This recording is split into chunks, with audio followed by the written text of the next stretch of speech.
Dr. Gold, thank you so much for coming back on the show today. It has been a while since I had you on the show. I think the Reawaken America tours were still going on, but I've seen you at several events since then. I appreciate what you're doing, and I appreciate you coming back on the show today. Thank you. It's very fun to be here with you, Hannah. So for my listeners that maybe didn't get to see the last episode that we did, we kind of did like a joint episode. You interviewed me and then I interviewed you. For my audience that maybe didn't get to see that episode, if you don't mind sharing a little bit about your story. Obviously, you are the CEO, the founder of America's Frontline Doctors. You have been, our government has been weaponized against Americans like you on January 6th. You have a pretty crazy story. I mean, from the beginning to now, it's been a wild ride. I mean, you have both a law degree and a doctorate. I mean, there's so many things that are just incredible about you. If you don't mind sharing a little bit about yourself, how you got to where you are now, Dr. Gold.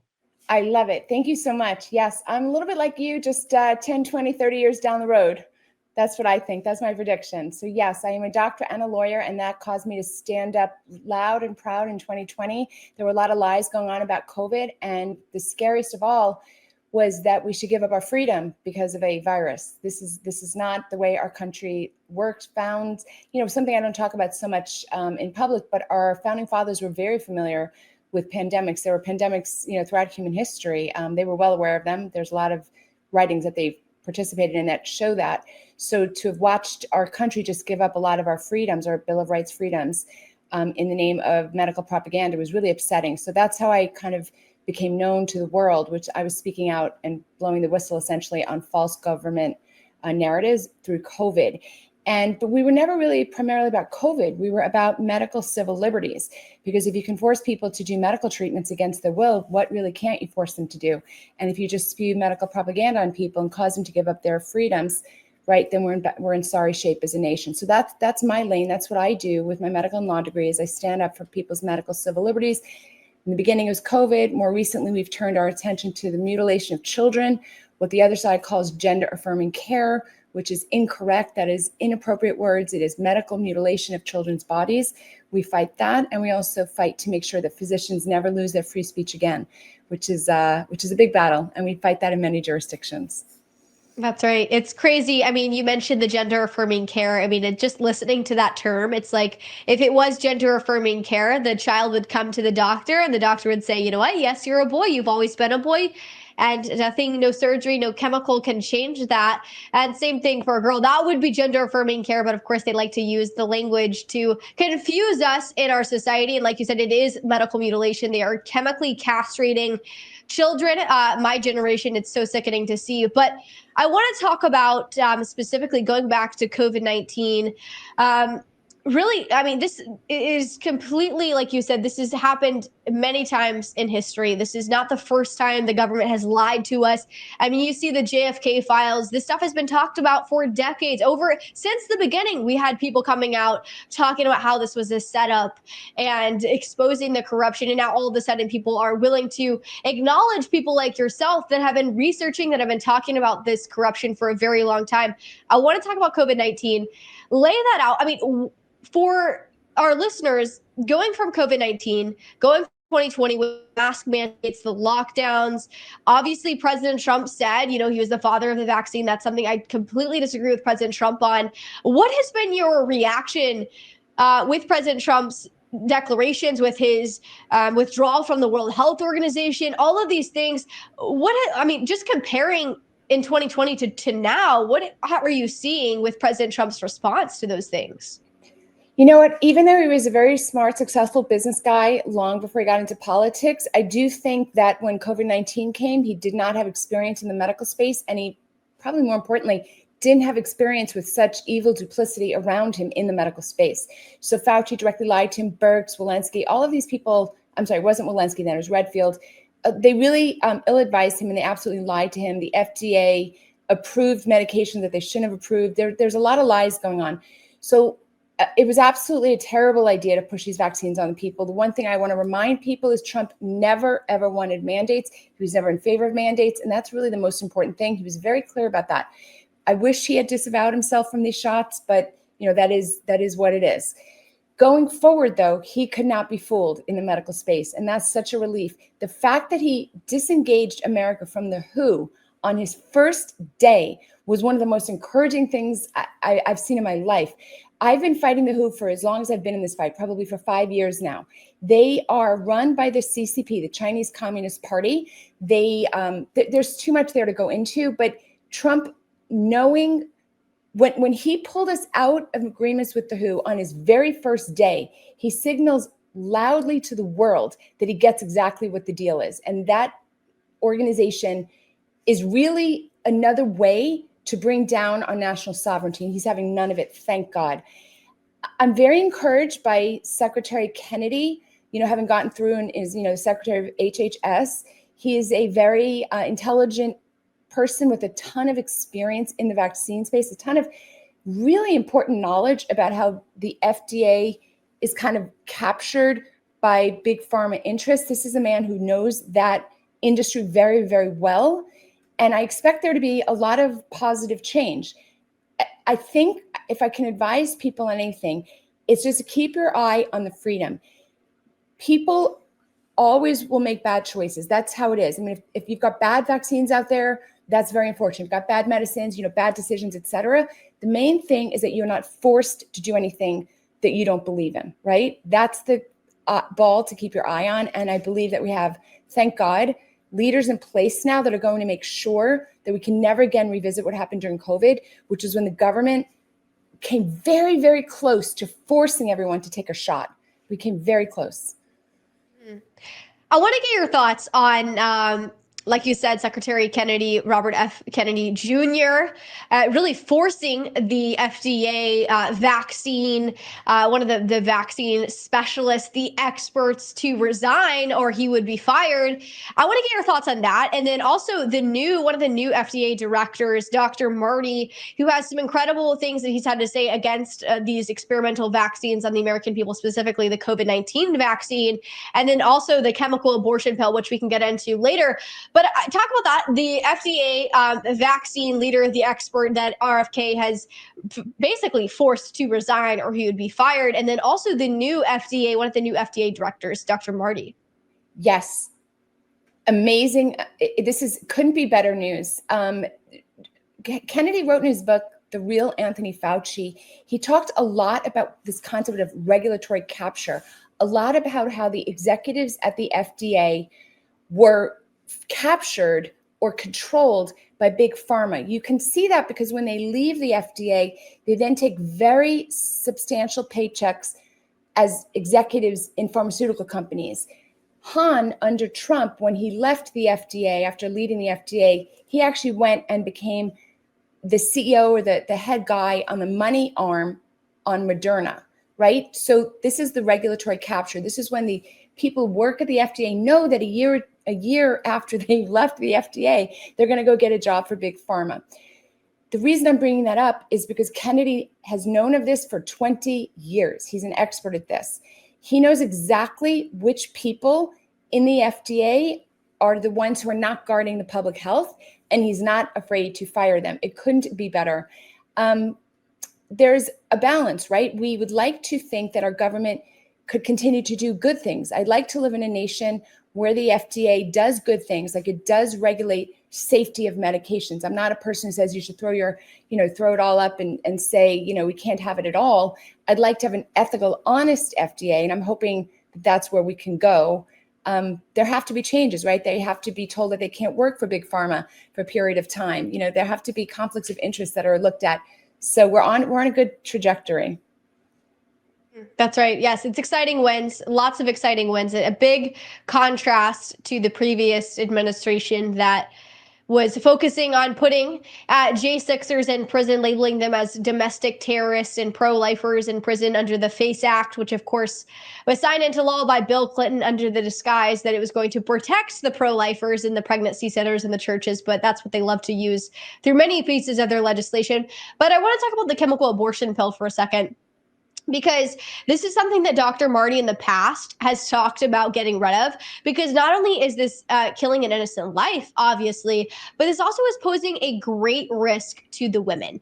We're seeing complications all across the country, article after article of a young woman hemorrhaging or having severe consequences, severe effects from the chemical abortion pill, because this is something that they're able to send via telehealth in the pleasure, in the comfort of these women's own home, to be able to take this pill and basically starve their child, but then causing it really, I mean, it's damaging their reproductive organs and causing a lot of harmful effects, even down the road if they don't have immediate effects to this. I mean, I was looking up the other day just to see how easy it would be for me to get the chemical abortion pill here in the conservative state of Tennessee. And there are plenty of sites. And while some of the pills aren't approved by the FDA, they're kind of like off the market, off brand pills, they will send them to young girls any age without their parents knowing, even if you just order it online. It's very, very scary. But I would love for you to talk more so on the legal side of things, but also the health risk that the chemical abortion pill is posing to these women. So we may agree and disagree on some of what I'm about to say, but I'll give you the medical facts as I understand them. The pill is relatively aggressive. I mean, it definitely chokes the blood supply to the, like the embryo. And from the woman's perspective, she experiences very severe cramping. Actually, it's very severe. It's not the same as a menstrual cycle. It's much more severe. Usually has pretty significant bleeding. A fair number of women do get so uncomfortable with the pain and nausea that they will go to an emergency room, for example. So from a medical perspective, it is fairly severe. I've always been a little surprised that this was used at home. I just want to be sure that I'm basically libertarian. I basically believe in people's rights to make their decisions. So it wasn't anything I went to bat on, but it is relatively severe just from a purely medical perspective. We have heard there are more complications with this, probably because it's happening at home, like without a doctor's supervision or in a controlled environment. I wish we could get back to a time when medical decisions were made apart from politics, just in the doctor-patient relationship, going for the safe route that's safe for the patient. And I don't think there should be any situation where these kinds of medications are given to young people without kind of a family setting to make these decisions. It's just not the right medical care for the mother, the potential child, and the whole family as a whole. I hope that that's as Yeah, clear I as it mean, could be. yeah, well, I mean, this is going even further beyond like the abortion itself. I mean, they're taking children across state line without their parents knowing, and this is even within the medical mutilation. I mean, Planned Parenthood has become the largest provider of cross-sex hormones and sex education in schools. And so obviously you mentioned like you're a libertarian, and most libertarians agree that this is out of control. The parental rights attack, the attack on parental authority in our country is completely out of control. And I'm sure that's what you go ahead. I know you're going to say something. Go ahead. Well, I just want to be super clear. We are in total agreement that the attack on parental rights, it's a Marxist move. It's destruction of the family, etc. When I say libertarian, I mean a full-grown adult, and I don't always mean 18. I mean somebody with life experience, and and a pregnancy especially should be done in the context of a family setting. Especially, it shouldn't be a sole person in their home, like secretive behind walls when they're having terrible medical situations. The attack on parental rights, to the extent it's coming through the chemical abortion pill, because a young girl can get this without parents' knowledge or consent, is insane, in my opinion. It's absolutely insane. And then, of course, the medical mutilation surgeries without parental consent or knowledge is absolutely insane. And doctors should be going to prison for that.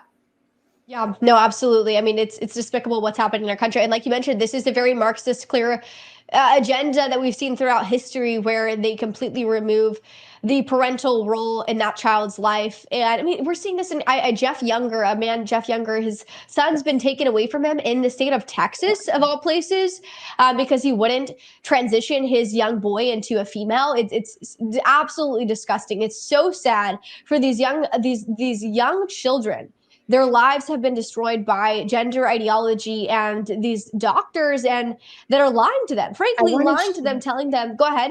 I want to share with you, your audience, everyone who can hear, watch the movie that we did. We produced a movie. It's streaming on my X for free, and you can also get it with this name. It's called What is a Doctor? Whatisadoctor.org. What is a doctor?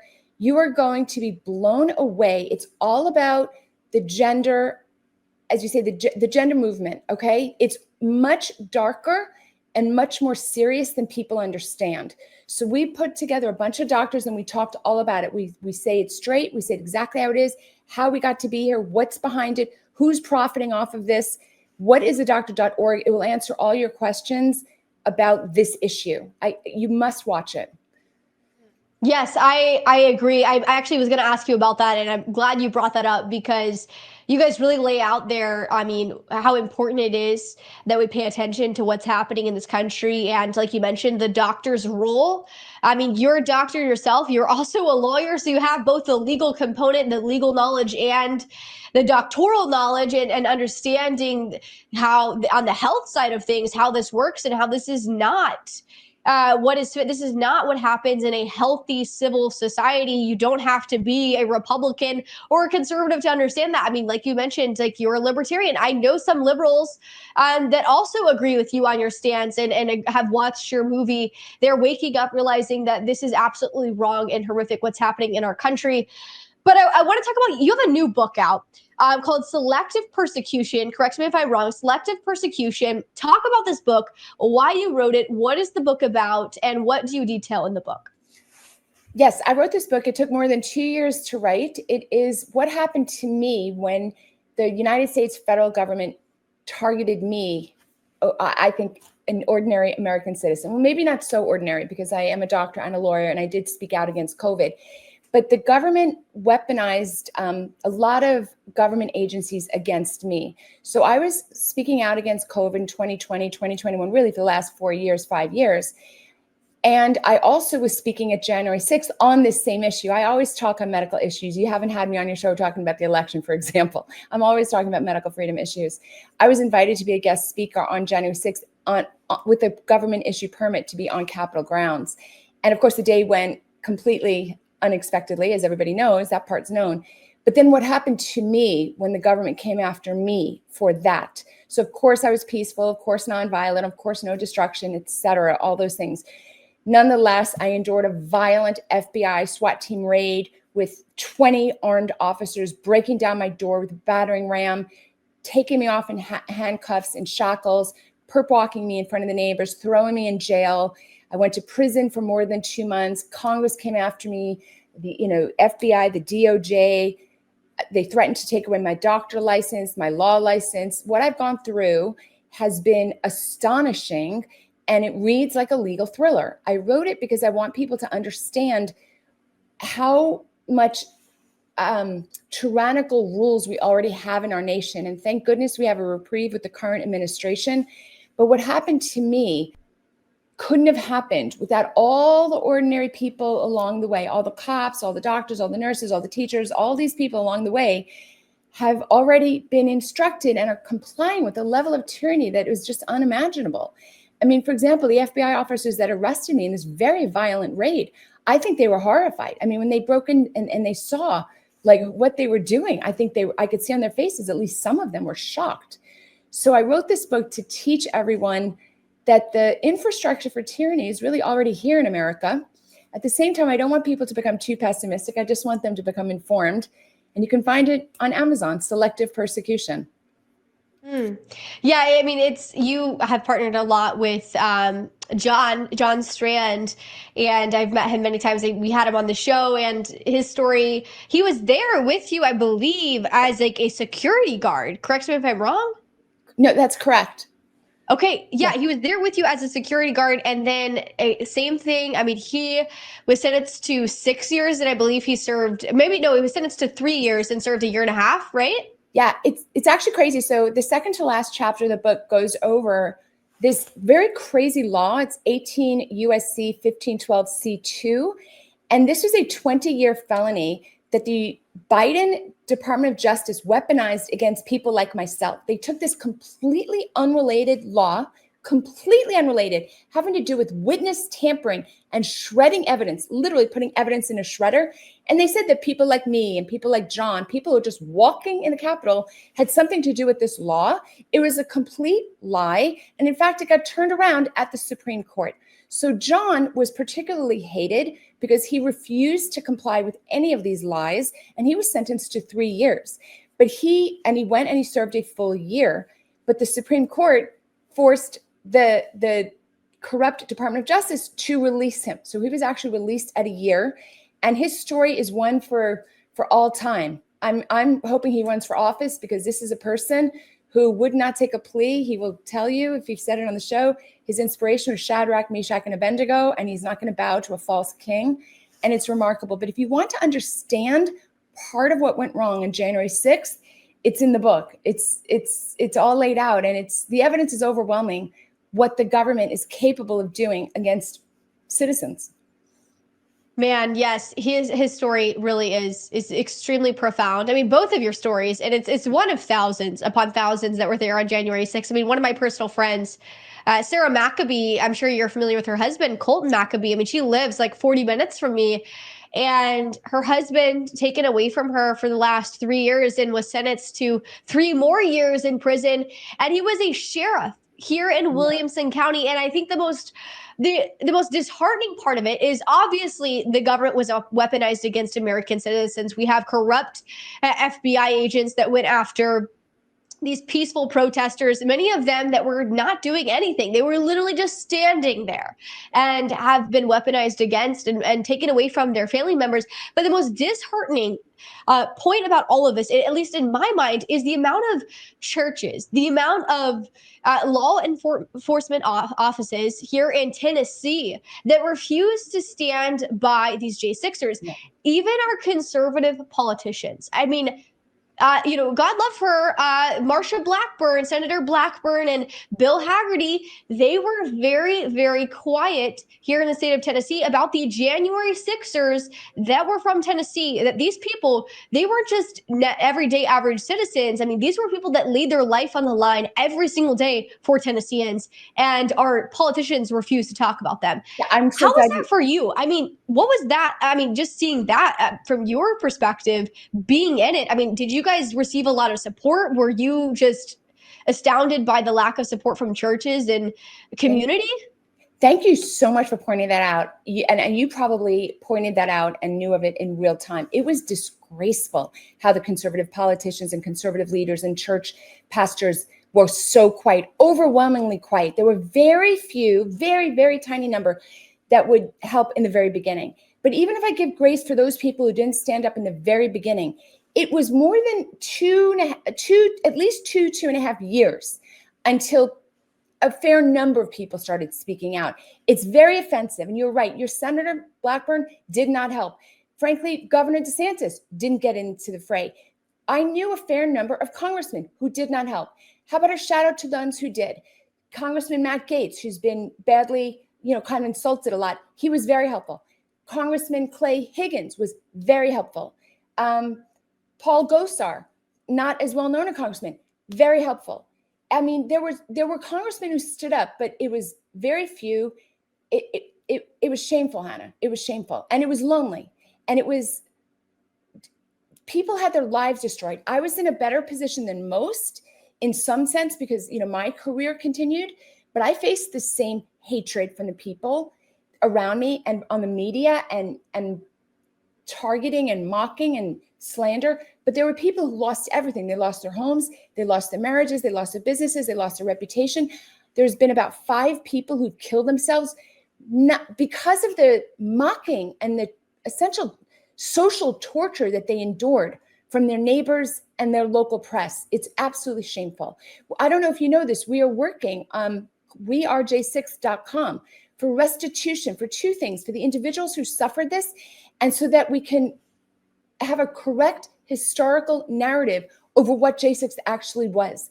The majority of people who were, now I'm not saying, not the majority, but the largest plurality, the largest subgroup of people who were arrested on J6 were either retired military or active officers and military people, these are some of our best people. Most of these people are more patriotic.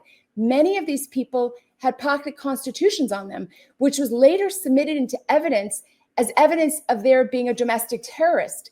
This kind of stuff is what I write about in my book. I think it would horrify people to know that you had a pocket constitution and that was submitted as evidence that you had a negative intention. I mean, it's outrageous. So it's outrageous, the whole situation.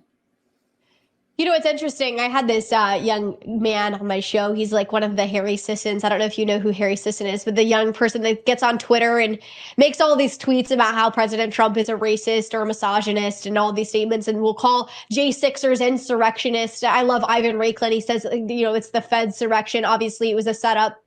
I mean, Nancy Pelosi turning down the National Guard. I mean, that just puts it out there plain and simple. If they thought it was a crisis, if they thought it was needed, then they would have talked about it. And I think the irony of the whole situation that I've talked about so many times is here you have the J6 sham committee, which all of them should be investigated for hiding and deleting evidence from the American people.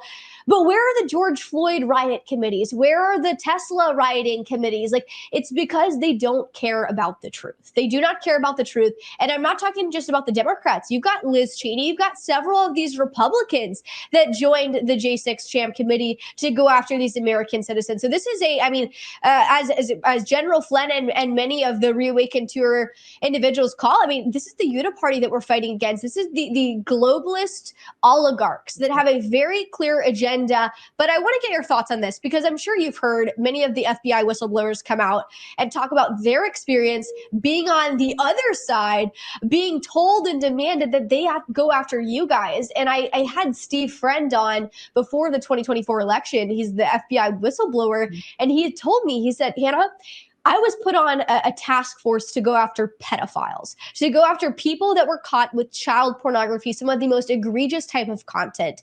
And the FBI came to us and told us that that was not a priority for the FBI any longer. Their priority was to go after these domestic terrorists, the January 6ers. What was your thoughts? I'm sure you've heard that many times from these FBI whistleblowers, that was what they were being told under the previous regime, under the previous administration. What is your response to that? First of all, I'm very appreciative of Steve Friend. He's actually endorsed my book and wrote a little blurb about it. Every profession has whistleblowers, people are brave and who stand up. It is unbelievable that our FBI was going after people like me and not pedophiles, people like moms at school board meetings, people standing in front of abortion clinics. This is what our FBI is turned into. I hope that Kash Patel takes a sledgehammer to the FBI. What we've seen is disgraceful, absolutely disgraceful. It's been weaponized against the American people. Steve Friend has paid heavily for his whistleblowing on the FBI, but there was no doubt he had all the receipts that the FBI was pulling agents off of serious crimes that are destructive to all of society. I can hardly think of a crime more destructive to society than pedophilia. This brings down entire societies. And then you put them on people like me. This is not the country that we want our children, grandchildren to grow up in, to live in. And this is why you and I fight. Yeah, that's exactly right. What have been your thoughts? Thus far, obviously, we talked about the health side of things, but what have been your thoughts just thus far as a part of the over 2 months into the Trump administration as it pertains to the FBI? I know there were a lot of conservatives that kind of were, not just kind of, they were pretty up in arms about the little picture of the influencers holding up the quote unquote Epstein files. And then they were going through them and it was just a bunch of blacked out names. That in and of itself, that kind of infuriated me and a lot of others, rightfully so, because it necessarily wasn't Pam Bondi. There was a lot of people behind the scenes that had a hand to play in that.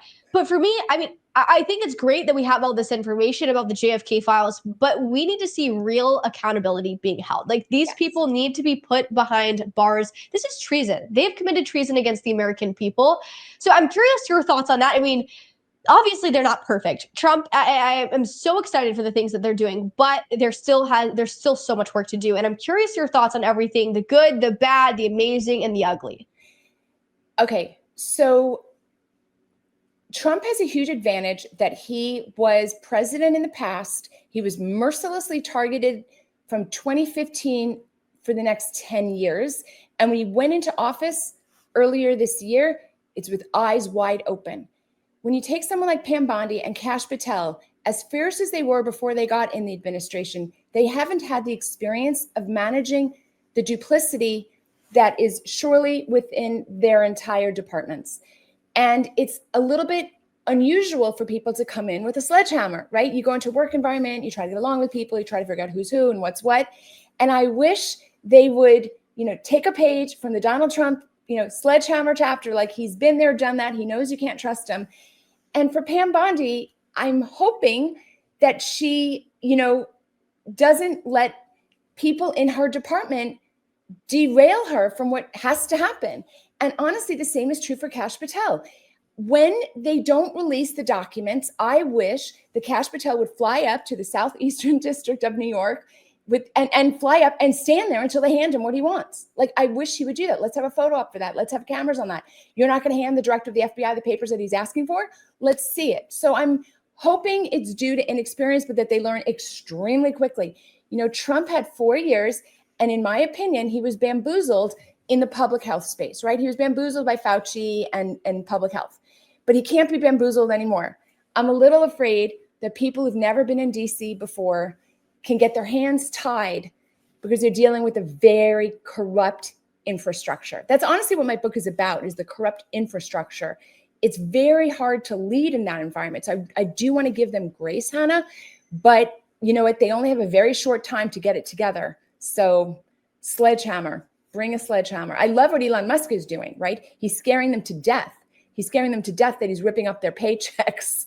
So we'll see. I mean, it's important that you said that, because a lot of us, like even myself, I'm not in their shoes. I've never had a position of power like that. And so it's easy for us on the outside to be like, come on, like it should be a lot easier for you to just go in there. And if I was in that position, I would be doing X, Y, Z. So we do need to have grace for them because they are doing a tremendous job considering the mess, the absolute disaster that the Biden-Harris regime and Barack Obama's 2 terms left us in. And I mean, even before that, Bush and then Bill Clinton. I mean, it has been a disaster of a presidency. Go ahead.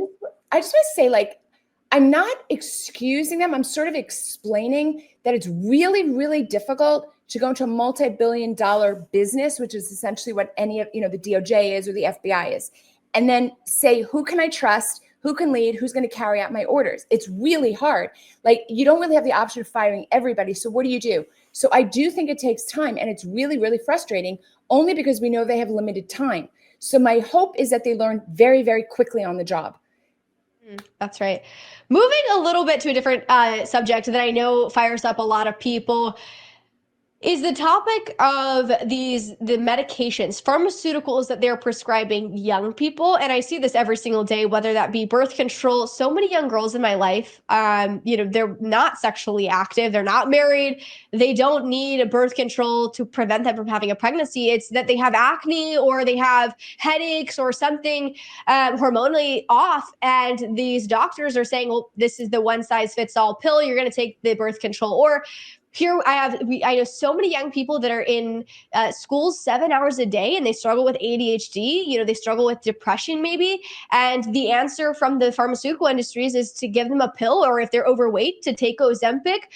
And we're starting to see a lot of effects, whether that be violent behavior, specifically from the antidepressants.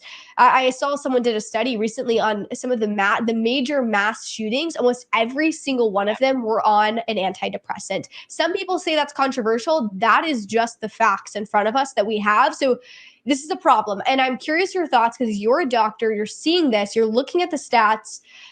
How are these pharmaceuticals playing into the minds of the young people and the effects it's having on society? So this is a really big issue. I want to establish my street cred for people first. I have been a board certified emergency physician for more than 20 years. That meant I went through medical school, I went through residency training, and then I was working out in the community for more than 20 years. I know exactly what I'm talking about when it comes to the medical space. So I'm not just a random stranger saying this. I would like the evidence and the science to be there in a more robust way before we start medicating everybody. The amount of people, I think America America, I think, is 4% of the world population, and we consume something like 70% of the world's pharmaceuticals. It's an extraordinary number, extraordinary. When you look at lifestyle medications, so Ozempic or the antidepressants, SSRIs, birth control pills, the default position is you should not take a medicine. Like that should be the default position. And we've become in our society, the default position is here, take a pill. There's a lot of reasons for that. One of them is that we've structured the way doctors get paid, quite frankly, to be like 10 minutes with the patient, write a script and get out the door. So it's like very easy to do that. Another is kind of the culture is just encouraging people to take meds. These are not safe meds to be on for years. And it's very unclear with the SSRIs, the antidepressants. They are known to cause violent outbursts in some people. It just was not published as strongly as it. And the other thing that's fascinating about the SSRIs is that the effect they have on depression, to the extent that you should take them, it's very, very, very, very mild. Did you hear how many varies I put in there?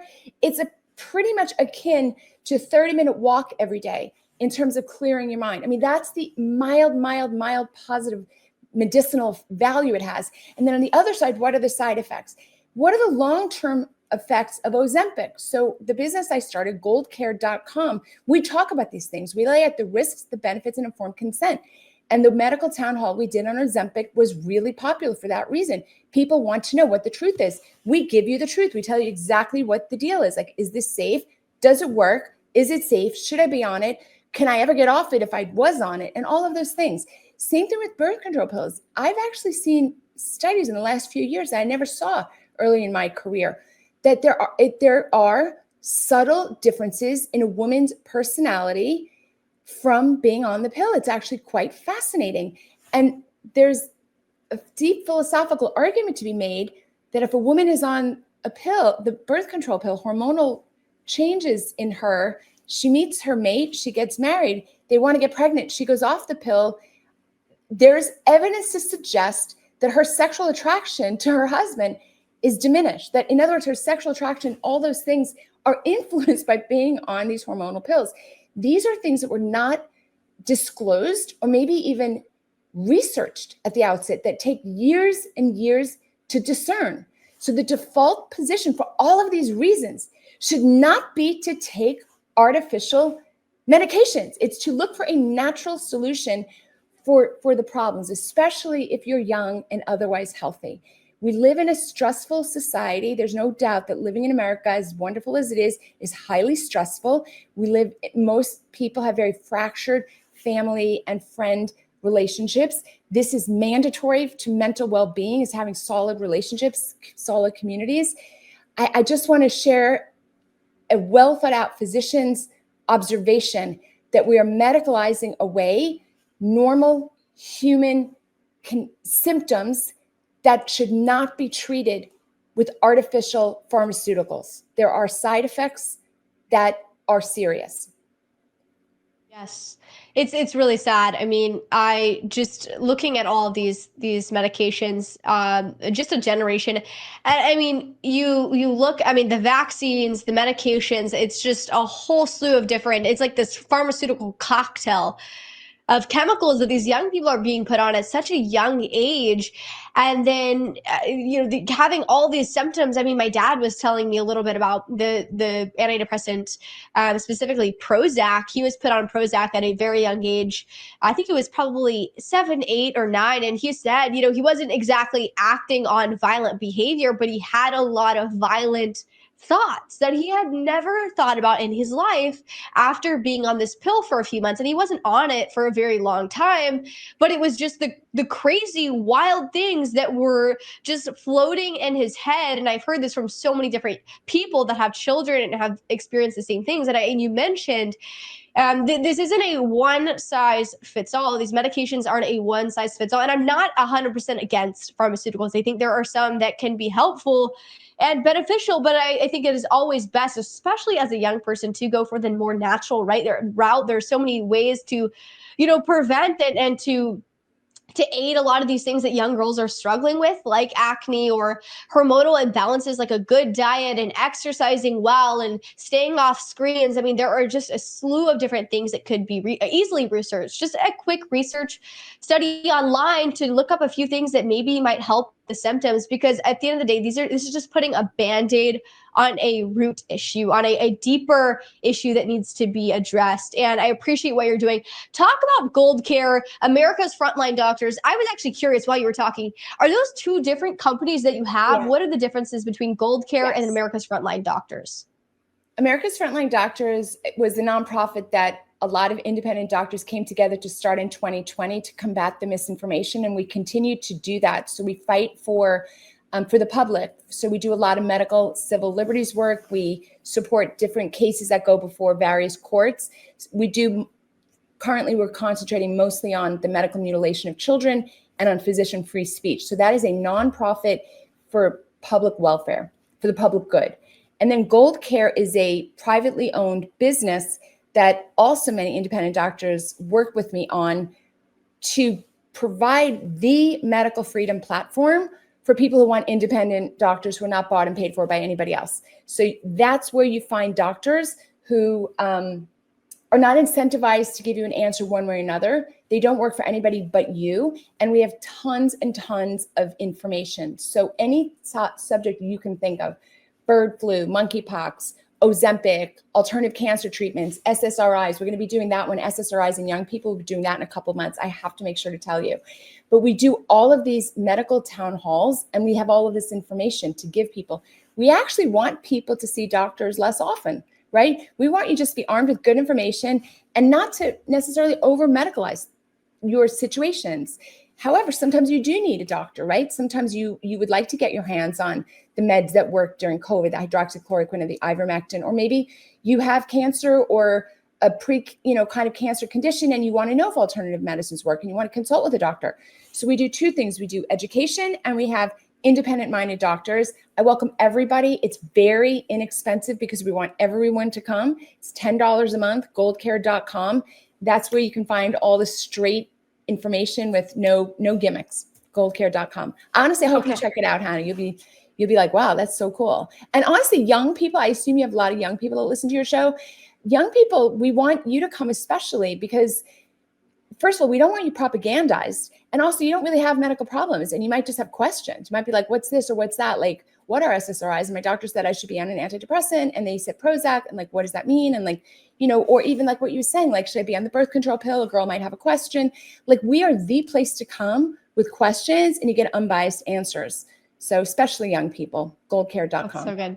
That's good. Yeah, I'll put everything in the description. I'm going to check it out. Maybe I'm definitely going to get a subscription. I mean, like you said, $10 a month, that's less than a Netflix subscription. That's like one coffee at this point. Exactly. I mean, it's crazy. One coffee a month, just substitute it for Gold Care and getting the information, the raw facts and the data, people like you said that care about you. I have to ask this. I know we've got to wrap it up, but I'm curious because I know there's going to be people watching this thinking you mentioned bird flu, but there's something else that's been surfacing the internet, and that is the measles, because there was like just a couple measles cases, and now everybody's freaking out. They need to get the vaccines. They need to take all of this to prevent measles from killing this, the whole world off like it did COVID-19 is what they're trying to convince people. So is this going to be the next thing they push? What is your reaction to all of the articles that are surfacing the internet?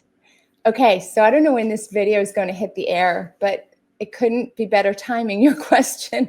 Our next town hall is on measles because there's been so many questions. So come on April 8th, 8 o'clock, Zoom, 8 p.m. Come to goldcare.com. You can sign up right now. It is free. And we're going to talk all about measles. Of course, they are scaring people to the death with measles. But do you want to know the truth, the facts? So we have Del Bigtree from the High Wire, and we have Dr. Weldon, who was recently considered to be nominated for the next CDC director before some really anti-America First people or people that hate Bobby Kennedy, they forced his withdrawal. So he's a great guy to speak on it, Dr. David Weldon, and Del Bigtree, everybody knows Del, and that's on April 8th, goldcare.com, all about the measles. All right. Well, this will be published probably this week, so they'll see it before April 8th. We'll have all the links in the description for them to check it out. Dr. Gold, please share any of your last thoughts with my listeners, a message of encouragement maybe, and where can they find all of the things that you mentioned? First of all, you should be optimistic and joyful, and you should feel empowered. We are living in a time when you can speak freely. America is not yet taken over by people who are going to, shut you up. You have this moment in time to speak boldly, speak loudly, speak proudly, and just to be happy that you can live in a free country. And America, yes, is still a free country. If you want to educate yourself and read, honestly, like a legal thriller, it's my new book, Selective Persecution. Please consider pre-ordering it on Amazon. I'm told it really helps with the algorithms, and I promise it won't disappoint you. Selective Persecution. Come join goldcare.com, learn about the measles and everything else. And I'm happy to be here, and I want everyone to just be thrilled and happy that we're living in positive times. We're living in positive times, 2025, 2026. It's all good. That's right. That's amazing. Dr. Gold, thank you so much for what you're doing, and thank you for coming back on the show today. Have a beautiful day. Thank you for inviting me.